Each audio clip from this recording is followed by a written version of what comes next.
What's up, you guys? It's your boy Scotty, and you're watching my review on the Mob Wives Chicago episode. Ain't it 4? I think.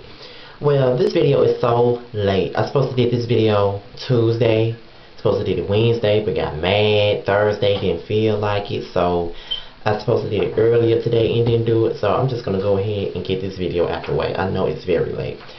Usually I do my Real Housewives of New York City reviews along with this one, but considering I haven't seen the full episode of this week's since I haven't seen the full episode of this week's Real Housewives of New York City, I decided not to do it this week, and I'm just gonna do 2 episodes at a time with Real Housewives of New Jersey. I think that's what I'm gonna do because there's a lot of shows coming in that I have to review.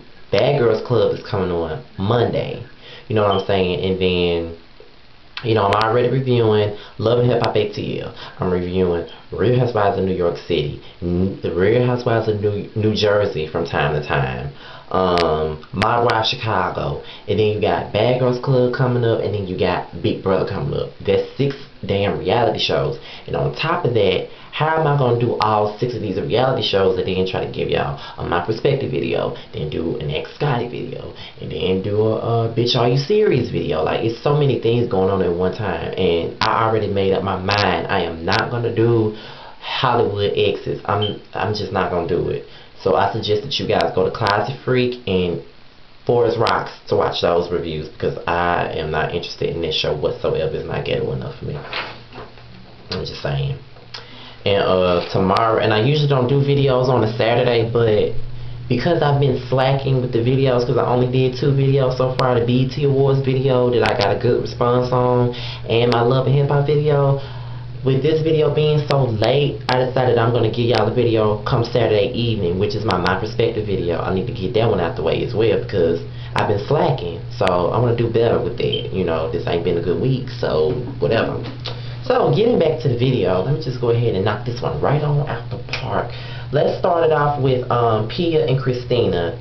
They decide that they want to bury the hatchet for the final time, because, you know, the last time they did it, you know, the last time they tried to talk, you know what I'm saying, it's like,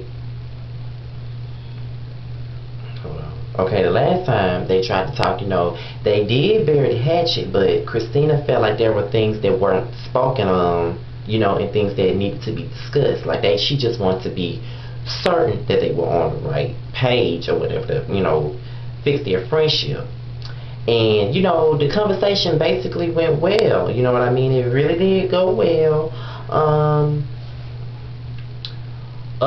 Christina told Pia that she missed her, and Pia missed Christina, and, you know, they hugged it out. You know, they basically are friends again, and that's a good thing, because, you know, I think that Christina and Pia have been friends for years, and for them to get to fighting and then not be friends behind it anymore and have this damn, you know, awkward tension between the two is very absurd. So I'm kind of glad that they buried the hatchet with that. Speaking of Christina again, Christina went to get advice from Leah and Leah's father Wolf about talking to her father about her divorce, and Christina feels like she cannot really talk to her father about things the way that Leah and her father does. Hell, Leah even said that her father even went to go get tampons for her ass. It's just how open and close their relationship is. So they really gave her advice, and they told her that she just needs to talk to Christina. But Christina really didn't want to talk to her father about her getting divorced, because they always felt like once you get married, you get married. Divorce is out of the question. So then she finally did go and talk to her father about the divorce, and she finally confessed to her dad that, you know, I'm getting a divorce, it didn't work out, da-da-da-da-da. Her dad was not supportive with that at all. Like, he didn't want to hear about it, he didn't want to talk about it, it was just that. So, you know, she, you know, that's why she didn't want to talk to her father in the first place, because she already knew that he was going to have a negative attitude about it. So at the end of it all, you know, her father really, you know, put her in a bad position. Like, she felt like a failure or disappointment or whatever. But, you know, at the end of the day, I really wouldn't give a fuck. I know that when you live in that mobster lifestyle, you know, there's certain rules that you live by, but I can't even imagine living that type of lifestyle, because I want to do what the fuck I want to do. If I want to divorce a motherfucker, I'm going to divorce them. You know what I'm saying? That's just what it is. I don't need nobody's approval of that. If I want to divorce a bitch, I'm going to do it. You know what I'm saying? It is what it is. Saving the best for last. Renee versus Nora. I'm going, and I say this for last because I'm going to talk about the lunch, the voicemail, the confrontation, and the fight. That's why I just decided to leave, because I did not go in chronological order with this review at all. Renee versus Nora. They start off with the lunch. Renee already feels some type of way because of the fact that Nora was feeling some type of way about her being late.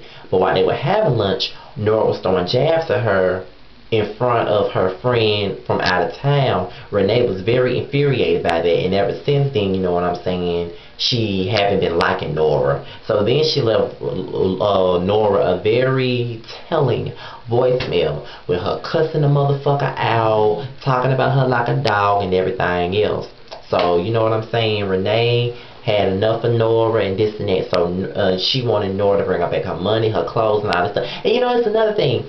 You know, Renee was talking to her best friend about the situation, and her friend was giving her all the wrong motherfucking advice. Like, she was, you know, basically coaching Renee into going into the situation in a negative way. And it was really fucked up. And Renee, being a dumbass, she took the advice and ran with it. Like, what type of shit is that? If you a friend, you don't tell nobody to do no fuck shit like that. Like, that's crazy. Like, the first thing I would tell my friend, even if I don't like the bitch, because clearly Renee's friend does not like Nora. And even if I did like Nora, and I don't like Nora now, but if I was the friend, I would have told her to come to Nora, talk about it or whatever. I would not tell her to give her back my money, give her back her clothes. Because obviously, if you friends and you doing something for somebody, that's something you did for them. That's a favor. Why the fuck you want to take everything back when you did it to them? You know, did it for them as a favor. And when you get mad, you want to take it back, take it back. That, I don't like that type of shit. And I don't like it when friends throw what they done for you in your face when they get mad. That's bullshit. So then, the confrontation, Nora comes by Renee's house, drops off the clothes and drops off the money. Renee goes off, and you know, Nora doesn't want to argue with her. She just wants to sit down and talk about it. But Renee wants to get cute and get all, you know, fucked up at the mouth and all of that shit. And that's what I don't like about Renee. She always getting fucked up at the mouth. So then they get into an argument, and Nora leaves or whatever. So then they meet up at for lunch. And then, you know, they talk about it, and Renee was, you know, Nora was like, we were sisters and this and that, you know, why, you know, basically giving her this emotional ass speech. Renee just looking at her like she don't even give a fuck, man. You know, when it was time for Renee to talk, Renee started pointing her finger in her face, and that's something I don't like either. Renee pull her hand out and let her know, don't put your finger in my fucking face. Renee kept putting her finger in Nora's face, Nora kept putting it down. It took Nora to punch Renee in her face for her to bomb rush the bitch and, you know, grab her by the head and pull her ass down. And that was the Just the Mob Wives episode 4. And you know what? I am so ready to see what's going to happen. And I'm not on neither Nora nor Renee's side, because both of them are fake bitches. Fake hoes of a fella, they will flock the fucking together. You hear what I'm saying? So it is what it is. I don't even give a fuck about that. All I'm waiting on is the episode, and I'm going to have my DVR set for Sunday night to watch that shit. You hear what I'm saying? So with that being said, this is the end of my review of Mob Wives Chicago. And I know that it's kind of short, but it had to be because it's been so long. You know, I supposed to been did it, so... You know, it is what it is. I'm trying to get better with my videos. Let's see.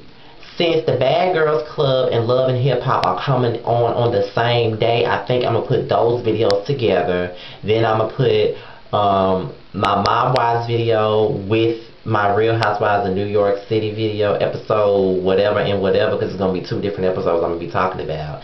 And then my perspective video is going to be tomorrow, which is Saturday. And then hopefully I do an Ask Scotty video next week, because I was supposed to do it this week or whatever, but I'm going to talk about why I didn't do it on my Bitch Are You Serious video next week. You feel what I'm saying? So I'm out of here, you guys. Peace. Make sure you like, rate, and subscribe, and be sure to tell a friend, to tell a friend, to tell a motherfucking friend to subscribe. Sorry, Candy, I had to steal your line for a second, but I'm out of here, you guys.